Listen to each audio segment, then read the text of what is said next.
এসে দাদা আমার টাইটেলটা চেঞ্জ করে দিয়েছে, উনি ভয় পাইয়ে দিয়েছেন। মানে আমার একটা বাচ্চা আছে 2 বছরের, পারবো না আমি ছাড়তে তোকে। দুজনে একটু তাকাও এদিকে। আরে ভাই এদিকে তাকাও। তো এই যে আমরা 4 জন মিলে এখন যাচ্ছি, বাইকে করে যাব। আর আজকে কে কে আসবে একটু বলো। আজকে কে কে আসবে? আজকে আসবে কৌশানী, আজকে আসবে কৌশানী। আর একটা গায়িকা আসবে, গায়িকাটার নাম জানি না, চিনিও না। তুমি কিছু বলো। আমি বলে দিচ্ছি আজকে কৌশানীকে দেখতে পাবো, যদি না দেখতে পাই এই এর উদুম কেলানি হবে বলে দিলাম। আসো। ওই যে জুতো বার করে দাও তাড়াতাড়ি, দরকার পড়লে পড়িয়ে। ফোন সেল আছে, ফোন সেল 500 তার সাথে কত? একটা ক্যামেরা আছে পাশে। না ক্যামেরাটা আমি নেবো, তো আমি বিক্রি করবো না ক্যামেরাটা। আচ্ছা আচ্ছা, কারা এরা? দেখো না, বললে সাজবে না। তারপরে আরো অনেক কিছু রাখতে বড়, তার জন্য আমি এবার এটা বলছি। তাই? হ্যাঁ, এটা গেঞ্জি পরেছি। তো বন্ধুরা, আমরা এখন শান্তিপুর পাবলিক লাইব্রেরির সামনে চলে এসেছি। তো আজকে পুষ্প সাংস্কৃতিক মেলা, এই মেলাটা 22 বছর ধরে হচ্ছে এখানে। তো আর এই মেলার ভেতরে আমরা এখন চলে এসেছি। তো এসে দেখতে পাচ্ছি অনেক রকমের ফুল, মানে অনেক রকমের ফুল, আর খুব দেখতে সুন্দর লাগছে ফুলগুলো। জানি না, সেই জন্যই বলতে পারছি না, মানে কিছু কিছু ফুলের নাম জানি আর অনেক কি ফুলের নাম জানি না, সেই জন্য বলতে পারছি না। আর অনেক কিছু আছে, তো তোমরা ভিডিওটা দেখতে থাকো, ভালো লাগবে। এটা হচ্ছে সাদা গাঁদা, এর আগে কোনোদিনও দেখিনি এই সাদা গাঁদা ফুল। আর এখানে অনেক রকমের ফুল আছে, খুব সুন্দর সুন্দর, আর বেশিরভাগই ফুল শুধু এখানে। এটা কি ফুল? এটা সূর্যমুখী ফুল। আর এগুলো হচ্ছে কি ফুল এগুলো বলে, মোরগ ফুল না কি ফুল বলে যেন, না অনেক রকমের ফুল আছে, খুব সুন্দর সুন্দর। তো দেখো, আর আমরা এখানে চলে এসেছি কৌশানীর জন্য, কিন্তু এসে দেখছি মানে 4টেই আসার কথা ছিল কৌশানীর, তার পরে এসেছি আমরা 4:30। আমরা মনে হচ্ছে মানে এসে চলে গেছে। আমাদের আসার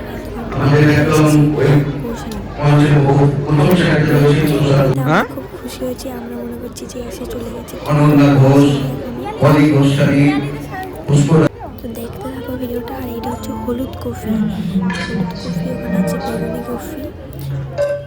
এর আগে কোনোদিন আমি হলুদ কফি আর হচ্ছে বেগুনি কফি দেখিনি, তো দেখলাম। আর এটা হচ্ছে কি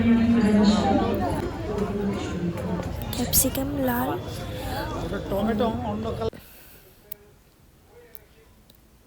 তো এই মানে চিত্র প্রদর্শনীও এখানে যাচ্ছি। এখানে মানে অনেক রকমের ছবি ছিল, মানে ছবি অনেক রকমেরই ছিল ছবি। তো এখানে কটা ছবি তুলে নিলাম। তো আমাদের এখন ছবি তোলা হয়ে গেছে। তো এখন আমরা হচ্ছে টিয়া পাখি দেখতে যাবো, মানে অনেক রকমেরই বাকি ছিল এখানে। তো বন্ধুরা, এখন কৌশানী চলে এসেছে। তো কৌশানী এখন কি মানে কৌশানীর ভিডিওটা তোমরা দেখতে থাকো, যে কৌশানী স্টেজে উঠে কি করছে, কি মানে কি বলছে বা কি গান করছে, তোমরা শুধু এই ভিডিওটাই দেখতে থাকো। কিন্তু শান্তিপুরের তারা ছেলে, তারা ভীষণভাবে এই ফুলগুলোকে তারা যত্ন করে তৈরি করেন। এই পুষ্প প্রদর্শনীতে তারা অংশগ্রহণ।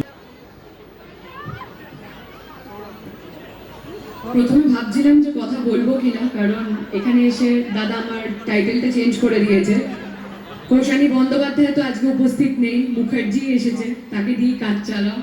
তো সবাইকে হ্যাপি নিউ ইয়ার। 2024-এ তোমাদের সাথে প্রথম দেখা। তো অফকোর্স চাইবো যে এই বছরটা সবার জন্য খুব ভালো কাটুক, আর সুস্থভাবে কাটুক। সব থেকে ইম্পর্টেন্ট এখন বেঁচে থাকা সুস্থভাবে, কারণ আজকে আছি, জানি না যে 5 মিনিট বাদে থাকবো কিনা।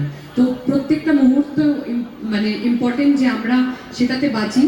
আর আজকে মঞ্চে উপস্থিত সমস্ত বিশিষ্ট ব্যক্তি সবাইকে আমার অনেক অনেক প্রণাম। তারা আমার গুরুজন এখানে যারা উপস্থিত আছেন, অ্যান্ড যারা তোমরা সামনে আমার গুরুজনরা, তারা আমার প্রণাম নিও। আর হিরোরা কোথায় দেখি তো? ও বাবা, এরকম একটা হিরো তো আমাদের ইন্ডাস্ট্রিতেও আছে, বুম্বাদা, যার বয়সই বাড়ছে না। দেখো দাদার চুল সাদা হয়ে গেছে, কিন্তু উনি কিন্তু এখন পাক্কা হিরো লাগছেন দেখতে। হিরো কোথায় বলতে সবার আগে হাত তুলেছে। আর ব্যাচেলার ছেলেগুলো কোথায়, গায়েব হয়ে গেছে নাকি? তুমি তো ফুলে ঢুকে গেছো, তোমার ফুলের মধ্যে খুঁজে পাওয়া যাচ্ছে না। এদিকে যা দেখে মনে হচ্ছে সবাই মোটামুটি বিবাহিত, আমি বেশি বলতে মার খাবো হয়তো। ওদিকে চলে যাই দেখি কোথায় আছে। সিঙ্গেল হিরো নেই কেউ? হ্যাঁ, ও আছে বাবা। ড্রেসটা তো আপনার দারুণ হয়েছে। হ্যাঁ, আফগান প্যান্ট পরে পুষ্প প্রদর্শনী মেলায়। তা আমি এটাই এই কারণেই বলছিলাম, কারণ আমি একটা কম্পিটিশনে বিশ্বাস করি যে আমাদের মেয়েদের কাছে ঈশ্বরের দান এই গলার জোরটা। তো এই আওয়াজে তো আমার মনে হয় না আমার বৌদিরা যারা যারা উপস্থিত আছে তারা তাদের বরের সাথে এই আওয়াজে ঝামেলা করে, আমার তো মনে হয় না। কিছু পেতে গেলে বা অধিকারটাকে ছিনিয়ে নিতে হলে যেই জোর গলায় চিল্লাও বাড়িতে, ঠিক সেই গলাটা আমি শুনতে চাইছি। হ্যাঁ, আমি এটা কাউন্টডাউন দিচ্ছি, 1 2 3। তো শুধু লেডিস ফার্স্ট আগে, তো অফকোর্স আমি চাইবো আমার মহিলা সমিতি সবাই মিলে একটু জোরে লেডিস ফার্স্ট, লেডিস। 1 2 3। তুমি কি হাই তুললে? চিল্লাতে বলেছিলাম, হাই উঠলো কেন? না দেখো, লাল, এই যে লাল সালোয়ার পরা বৌদি এত সুন্দর লাগছে দেখতে, চকচক করছে লাল চাদরে। জোরে এবার না হলে কিন্তু মাইকটা শুধু তোমার হাতে থাকবে, তোমায় চেঁচাতে হবে, কিচ্ছু বলবে না আজকে সবাই। চলো আরেকবার হবে, খালি আমার মহিলাদের জন্য। 1 2 3। Thank you. এবার আমি আসি যাদের উপর আমার দৃঢ় বিশ্বাস যে যাদের গলা বেরোলে, মানে আমি সব জায়গায় যখনই কম্পিটিশনটা নিই আমি একটু মেয়েদের হয়ে বলি ঠিকই, কারণ আমরা সবাই নারী শক্তিতে বিশ্বাসী, কিন্তু আমি জানি যে ছেলেরা চাইলে এইভাবে হারিয়ে দিতে পারে আওয়াজে। তো আমি এই আওয়াজটা শুনতে চাইছি গাড়ি। হ্যাঁ, তিন গোনাতে তোমরা সেই আওয়াজটা দিও। 1 2 3। উনি ভয় পাইয়ে দিয়েছেন আমাকে যেভাবে চিল্লেছেন সামনে থেকে। তো থ্যাংক ইউ সো মাচ। আমি মানে সত্যি আজকে এখানে আসতে পেরে মানে আমি মনে করি যেটা আমার সৌভাগ্য যে আজকে আমাকে এখানে আনা হয়েছে আমন্ত্রণ করে। অ্যান্ড অফকোর্স আমি অনেক জায়গায় স্পেশালি এই ডিসেম্বর, জানুয়ারি, ফেব্রুয়ারি, ঠিক মাধ্যমিক পরীক্ষার আগে অবধি এই সময়টা প্রচুর এলাকায় যেতে হয়, প্রচুর মানুষের সাথে, তোমাদের মতো মানুষের সাথে, সবার সাথে দেখা করতে হয়, মানে যেটা আমার বাড়তি পরিবার বলতে পারো। তো আমি যতটা সময় আমার বাড়ির লোকের সাথে কাটাই তার থেকে বেশি সময় প্রত্যেক দিন, মানে আমার একটা বাচ্চা আছে 2 বছরের, ল্যাব্রাডর, মানে বিয়ে হয়নি কিন্তু প্লিজ বাচ্চা মানে ওইদিকে ভেবে নিও না, একটা ল্যাব্রাডর আছে আমার। তো ও না যখনই আমি বাড়িতে ঢুকি ও মনে করে যে মা বোধহয় এখানে পিজিতে থাকে, গেস্ট হাউসে মাসে মাসে ভাড়া দেয়, আবার চলে যায়, আবার দেখতে পাই সকালে আবার বেরিয়ে যায়। তো খুব রেগে যায়, খুব ঘ ঘ ঘ ঘ করে চিল্লাতে থাকে বেরোতে গেলে। আজকেও যখন আমি বেরোচ্ছিলাম চিল্লাচ্ছিল। তো এটা বলার পেছনে কারণটা হচ্ছে যে তোমরা আমার সেই পরিবার যার সাথে দেখার জন্য আমি প্রত্যেকদিন আমার প্রিয় মানুষগুলোকে ছেড়ে আসি। তো এতটা ডিস্টেন্স জার্নি করি, কখন কি হয় কেউই জানে না, কিন্তু আমার কাছে সব থেকে গুরুত্বপূর্ণ হচ্ছে তোমাদের সাথে দেখা করা। তো আজকে শান্তিপুরে এসেছি, আর এই রুটটা আমার কাছে খুবই স্পেশাল, কারণ অনেক পুরনো স্মৃতি আছে। 3 মাস ধরে এই রুটে যাতায়াত গেছে, প্রচুর মানুষের সাথে পরিচয় হয়েছে, তাদের সাথে ঘর করেছি, তাদের বাড়িতে থেকেছি।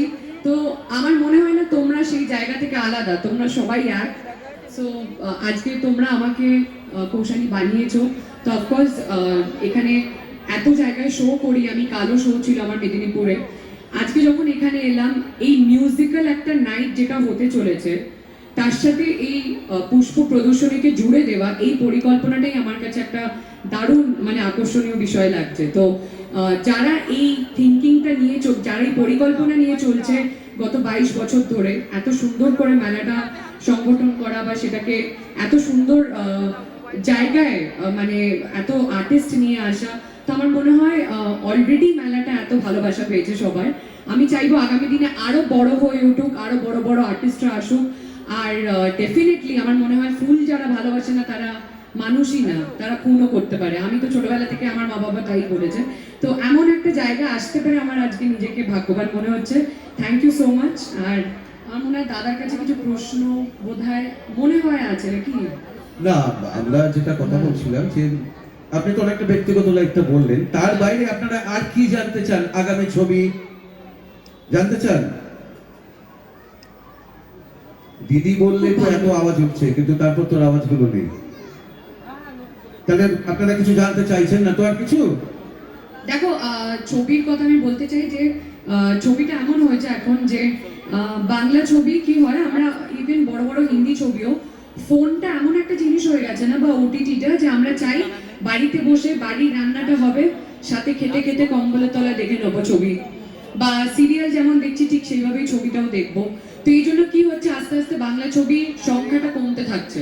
যদি ভালো করে দেখো, আগে যেমন বছরে 10-12টা ছবি রিলিজ হতো বিগ ব্যানার, সেটা কমে গিয়ে এখন দাঁড়িয়েছে হয়তো 4 থেকে 5টা। পুজোর সময় রিলিজ হলো, নতুন বছরে রিলিজ হলো, বা দিওয়ালিতে রিলিজ হলো, ঈদে রিলিজ হলো। তো সংখ্যাটা খুবই সীমিত হয়ে যাচ্ছে, কারণ মানুষ 110 টাকা যেটা যে টিকিটের দাম সেটাও খরচা করে যেতে চাইছে না। তো আমি এটাই বলবো যে প্রলয় করার পর আমি যে ভালোবাসাটা পেয়েছি সবার থেকে, তার আগে আমি প্রচুর প্রচুর প্রচুর ছবি করেছি, কিন্তু আমি আবার প্রলয় করে বুঝেছি যে অনেকগুলো করবে, প্রশংসা কুড়োবে না, কিন্তু একটা করবে যেটা মানুষের মন জিতবে, সেটা বেশি স্মরণীয় হয়ে থাকবে দুপক্ষই। তো আমার মনে হয় আমি সংখ্যায় কমবার হয়তো বড় পর্দায় আসবো, কিন্তু যখন আসবো কোনো বাছাই করা ভালো স্ক্রিপ্টে আসবো, যেটা তোমাদের মনে দাগ কাটতে পারবে, যেমন মোহিনী মা করেছে। তো এই যে প্রলয় সিজন 2 আসবে, আমি অ্যানাউন্স করে দিচ্ছি, 2024-এ শুটিং শুরু হবে। তার জন্য আমাদের প্রচুর লড়াই, প্রচুর প্ল্যানিং হয়েছে যে কিভাবে আমরা শুটিং করব। একটা আলাদা পর্ব চলে, অনেক কিছু শিখতে হয় শুটিং এর মাধ্যমে। তো সেটা একমাত্র পসিবল। কোথায় বাড়ি নিয়ে যাবে, যেভাবে ডাকছো। তো আমি এটাই বলবো যে হ্যাঁ, 2024-এ ডেফিনেটলি বড় পর্দায় দেখা হবে, বড় করে দেখা হবে, একটা ভালো ছবির ব্যানারে দেখা হবে, যেটা কনফার্ম হয়ে গেছে। কিন্তু এখন বললে হয়তো আমার প্রযোজক বকা দিতে পারে, তো এক্ষুনি অ্যানাউন্স করতে পারবো না। কিন্তু আমার সোশ্যাল মিডিয়াতে যারা যারা ফলো করো সবাই জানতে পেরে যাবে। বিয়ে কবে করছি ছাড়া যদি কোনো প্রশ্ন থাকে তাহলে ডেফিনেটলি করতে পারো, আজকে সরাসরি দাঁড়িয়ে। গানটা প্রশ্ন হয় নাকি? এনো এনো, কে বলেছে আমি গায়িকা? উনি বলতেই পারেন না, উনি দেখেছেন ওনার আউটফিটটা, উনি বলতেই পারেন না। আমার বিশ্বাস ওনার উপর, এই গলায় গান শুনতে। দেখো, তারপর আমি গান নিয়ে দেবো, তারপর কি হবে, এতগুলো ক্যামেরা আমার দিকে তার করা, আবার কালকেই এটা নিউজ হয়ে যাবে কৌশানী দিকে হেডে গলায় গান গেয়ে গেল, সমস্যা আছে। কিন্তু থ্যাংক ইউ সো মাচ, আমি এখানে এসেছি 2015-তেই তোমাদের সবাইকে বলেছি পারবো না আমি ছাড়তে তোকে, মানে তোমাদের সবাইকে। তো ডেফিনেটলি তোমাদেরকে যাওয়ার আগে এটা বলবো, একে বলে হচ্ছে দুঃসাহস দেখানো। তাহলে তাহলে হাততালিটা আসুক দেখি, তবে এই 2 লাইন বেরোবে, নাহলে বেরোবে না কিন্তু। তাহলে তাহলে পারবো না আমি ছাড়তে তোকে, কোনো মতে আর হাতে তোকে ছেড়ে যেতে, আর আমি পারবো না। তোর বায়না সব রেখে দেবো সাজে, তুই চাইলে বল হয়ে আছি রাজি রে, পালাতে আমি পারবো না। থ্যাংক ইউ, আর গাইও না প্লিজ। আশা করছি পরের বার মেলা আরো বড় ভাবে হোক, আরো বড় মাত্রায় হোক, তখন কৌশানী স্টেজ পারফরমেন্স হোক, আর আরো প্রচুর লোক, শান্তিপুরে যাতে যত মানুষ আছে সবাই একত্রিত হোক এক ছাদের তলায়, একসাথে সেলিব্রেট করবো। Thank you. তো বন্ধুরা, কৌশানী চলে গেল আর আমাদের দিল টু দিয়া। তো কৌশানী এই যে চলে যাচ্ছে এখন, সবাইকে টাটা করেই চলে গেল কৌশানী, আর আমাদের মনটা চুরচুর হয়ে গেল। তো এবারে আমাদের খিদে নিয়ে গেছে, আমাদের কিছু খেতে হবে। তুই এত শয়তান কেন রে, তুই আমাদের সাথে এসেছিস। তো বন্ধুরা, এখানে লাফটার এখানে ছবি তোলার জন্য মানে লাইন পড়ে গেছিলো ছবি তোলার জন্য, মানে কি বলবো। কিন্তু শেষমেশ আমি লাইনে দাঁড়িয়েছিলাম, কিন্তু এখানে একটাও মানে ছবি তুলতে পারিনি। একটা ছবি তুলেছি, তাও ভালো হয়নি ছবিটা। তো খিদে পেয়ে গেছে, এবারে দেখি কি খাওয়া যায়।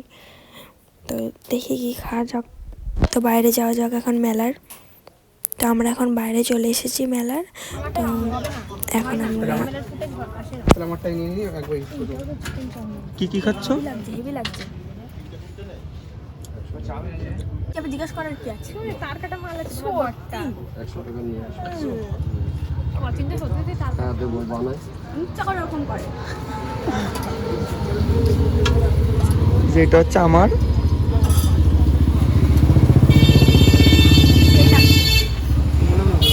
সেই লাগছে।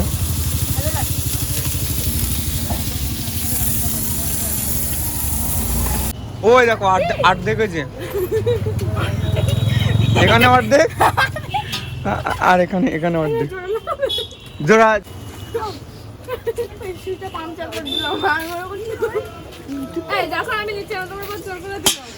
আমরা বাড়ি জন্য নিচ্ছি জোর করে নিজে কেড়ে নিল আমার কাছ থেকে। কি করলাম আমরা আরেকটা নিয়ে ওখান থেকে খাবো করে ওখানে নিয়েছি। দেখি কিছু মনে করলাম কিছু মনে করতে কি রে দিয়ে পরে আমার নামে বদনাম করবে। হয়েছে, চলো। তো বন্ধুরা এখানেই ভিডিওটা শেষ করলাম।